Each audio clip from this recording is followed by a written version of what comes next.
আল্লাহ পাক এই আয়াতের মধ্যে ওয়াদা দিয়েছেন, এক নম্বরে আল্লাহ তাআলা তাকে সমস্ত বিপদ থেকে হেফাজত করবেন। ওয়া ইয়াত্তাকিল্লাহা ইয়াজআল লাহু মাখরাজা, যত প্রকারের বিপদ এই দুনিয়ার মধ্যে আছে, কমের বালা মুসিবত আছে, রোগ বালাই, দুশ্চিন্তা, টেনশন, পেরেশানি, সমস্ত মুসিবত থেকে আল্লাহ পাক এক নম্বরে ওয়াদা দিয়েছেন তাকে হেফাজত করবেন। দুই নম্বর আল্লাহ তাআলা ওয়াদা দিয়েছেন ওয়ারযুকুহু মিন হাইথু লা ইয়াহতাসিব, সে কল্পনাও করতে পারবে না এমন জায়গা থেকে আল্লাহ পাক রিজিকের ব্যবস্থা করে দিবে। সে কল্পনাও করতে পারবে না এমন জায়গা থেকে আল্লাহ তাআলা তাকে রিজিক দান করবে। সূরা আল-আলাক 2 নম্বর আয়াত। আল্লাহ পাক এক নম্বর ওয়াদা দিয়েছেন আল্লাহ তাআলা সমস্ত বিপদ থেকে তাকে হেফাজত করবেন। দুই নম্বর ওয়াদা দিয়েছেন সে কল্পনাও করতে পারবে না এমন জায়গা থেকে রিজিকের ব্যবস্থা করে দিব। যদি আপনি বুঝতে পারেন যে আপনার কোনো বিপদ হবে না আর রিজিকের টেনশন নাই, তাহলে ওর মতো সুখী মানুষ এই পৃথিবীতে আর কি আছে? নাজালাত হাযিল আয়াতু আলা আউফ ইবনে মালিক আল-আশজাঈ রাদিয়াল্লাহু তাআলা আনহু। এই আয়াতটি বিশ্বনবী মুহাম্মদ সাল্লাল্লাহু আলাইহি ওয়াসাল্লামের একজন সাহাবী আউফ ইবনে মালিক আল-আশজাঈর উপরে নাজিল হয়েছে। আউফ ইবনে মালিক আল-আশজাঈ রাদিয়াল্লাহু তাআলা আনহু ইসলাম কবুল করবার কারণে তার একমাত্র সন্তানকে মুশরিকরা নিয়ে মরুভূমির মধ্যে বন্দী করে রেখেছে। কেন মুসলমান হলো? সেই জের ধরে, সেই রাগে তার একমাত্র সন্তান সালেমকে মরুভূমির মধ্যে নিয়ে বন্দী করে রেখেছে।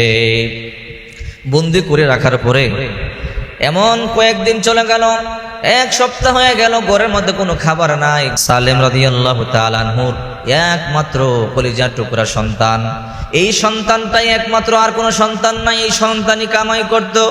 এখন সন্তান বিপদের মধ্যে, সন্তানকে মুশরিকরা নিয়ে বন্দী করে রেখেছে। এখন সন্তান নাই, ঘরে কোনো খাবার নাই। দুইটা বিপদ, একটা হলো ক্ষুধার যন্ত্রণা, ঘরের মধ্যে কোনো খাবার নাই। দুই নাম্বার সন্তান হারানোর বেদনা। এই দুইটা কষ্ট নিয়ে সালেম চোখের পানি ছেড়ে ছেড়ে কাঁদে। বিবি বলে আল্লাহর নবী মুহাম্মদ সাল্লাল্লাহু আলাইহি ওয়াসাল্লামের কাছে যান।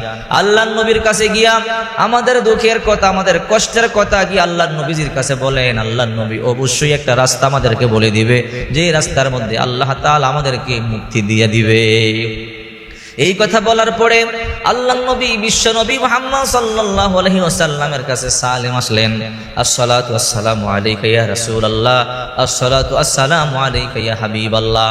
আল্লাহর নবী সাল্লামের জবাব দিলেন, মা ইউবকিকা ইয়া আউফ ইবনে মালিক আল-আশজাঈ, কেন কাঁদো? বলে আল্লাহর নবী, দুইটা বিপদের মধ্যে পড়ে এসেছি। ইসলাম কবুল করেছি, সেজন্য মুশরিকেরা রাগ করে আমার একমাত্র সন্তানকে নিয়ে বন্দী করে রেখেছে। এক সপ্তাহ হয়, সন্তান হারানোর বেদনা এবং ঘরের মধ্যে কোনো খাবার নাই, পানি ছাড়া আমি আর আমার বিবি বড় কষ্টে আছি। আল্লাহর হাবিব বলল, তুমি টেনশন করবে না, যাও যাও, ইত্তাকিল্লাহ, এক নম্বর আল্লাহকে ভয় করো, আল্লাহর উপরই ভরসা করো। তাওয়াক্কালতু আলাল্লাহ, আল্লাহর উপরই ভরসা করো।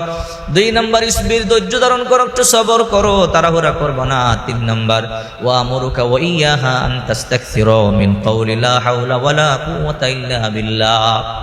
তুমি আর তোমার বিবি ঘরে যাও, বেশি বেশি লা হাওলা ওয়ালা কুওয়াতা ইল্লা বিল্লাহর আমল করো, আল্লাহ তাআলা সন্তানকে তোমাদের মধ্যে ফিরাইয়া দিবে। স্বামী আর স্ত্রী ঘরের মধ্যে আমল শুরু করে দিয়েছে, আল্লাহর উপরে ভরসা করে আর সবর করে আর বেশি বেশি লা হাওলা ওয়ালা কুওয়াতা ইল্লা বিল্লাহ পাঠ করে। যখন বিপদের মধ্যে পড়বেন, লা হাওলা ওয়ালা কুওয়াতা ইল্লা বিল্লাহ বেশি বেশি পাঠ করবেন। এটার এমন পাওয়ার, বন্দুকের গুলি মিস হতে পারে, পারমাণবিক বোমা মিস হতে পারে, ক্ষেপণাস্ত্র মিস হতে পারে, কিন্তু এই দোয়া আল্লাহ তাআলা কখনো বিফলে দেয় না। এই দোয়া মিস হবে না। লা হাওলা ওয়ালা কুওয়াতা ইল্লা বিল্লাহ, এই দোয়া পড়ে আল্লাহর কাছে যা চাবেন আল্লাহ তাআলা তাই দিয়ে দিবে। সালেম রাদিয়াল্লাহু তাআলা আনহু মুশরিকদের জেলখানায় বন্দী, মা বাবা দুইজনে দোয়া করে লা হাওলা ওয়ালা কুওয়াতা ইল্লা বিল্লাহ। ওইদিকে সালেম মুশরিকদের দিকে তাকাইয়া দেখে মুশরিকরা পাগলের মতো হয়ে গেছে। সালেম মনে মনে চিন্তা করে, এখন তো আমি চলে যাইতে পারি। হাতের বাঁধন টান দিয়েছে, অটোমেটিক খুলে গেছে, পায়ের বাঁধন অটোমেটিক খুলে গেছে। আস্তে আস্তে হাঁটি হাঁটি পা পা করে দূরে চলে আসে নিরাপদ জায়গায়। মনে মনে চিন্তা করে, বাড়িতে কোনো খাবার নাই, কিছু খাবার নিয়ে যাই। মা বাবা বৃদ্ধ মানুষ, হয়তো কোনো খাবার নাই, না খাই আছে। তাকাইয়া দেখে বিশাল বড় বকরির পাল, বকরির পালের মধ্যে 4000 বকরি। বকরিকে বলল, বকরি চল আমাদের বাড়িতে চল। এই কথা বলতে দেরি 4000 বকরি তাদের বাড়িতে চলে গেছে। আল্লাহ তাআলা আয়াত নাযিল করেছে, ওগো নবী, আউফ ইবনে মালিক আল আশজাই আমাকে ভয় করেছে, আমার উপরে ভরসা করেছে, এই জন্য আমি আল্লাহ তাআলা 4000 বকরি দিয়ে তার ক্ষুধা নিবারণ করে দিয়েছি, আর আমি আল্লাহ তাআলা তার সন্তানকে বিপদ থেকে মুক্ত করে দিয়েছি।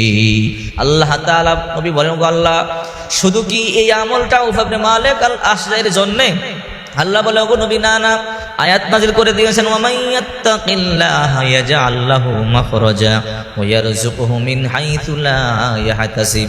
আউফ ইবনে মালিক আল আশজাইর মতো যদি কেউ এমনি ভাবে আল্লাহকে ভয় করে, আল্লাহকে বিশ্বাস করে, আল্লাহর উপরে ভরসা করে, আল্লাহ তাআলা এমনি ভাবে আউফ ইবনে মালিক আল আশজাইকে যেমনি বিপদ থেকে মুক্তি দিয়েছেন, গায়বের রিজিকের ব্যবস্থা করেছেন, তেমনি ভাবে আল্লাহ তাআলা আমাদেরকেও বিপদ মুক্ত করে রিজিকের ব্যবস্থা করে দিবে।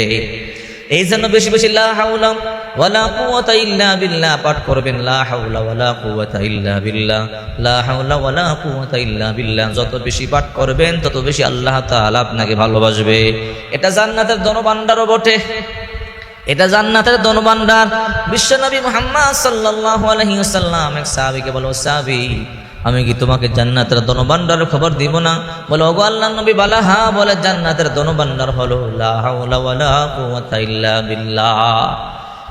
যদি লা হাওলা ওয়ালা কুওয়াতা ইল্লা বিল্লাহর আমল করতে পারেন, আপনাকে আল্লাহ যত বিপদ আছে সমস্ত বিপদ থেকে বাঁচাবে। শুধু তাই নয়, আল্লাহ তাআলা গায়বী রিজিকের ব্যবস্থা করে দিবে।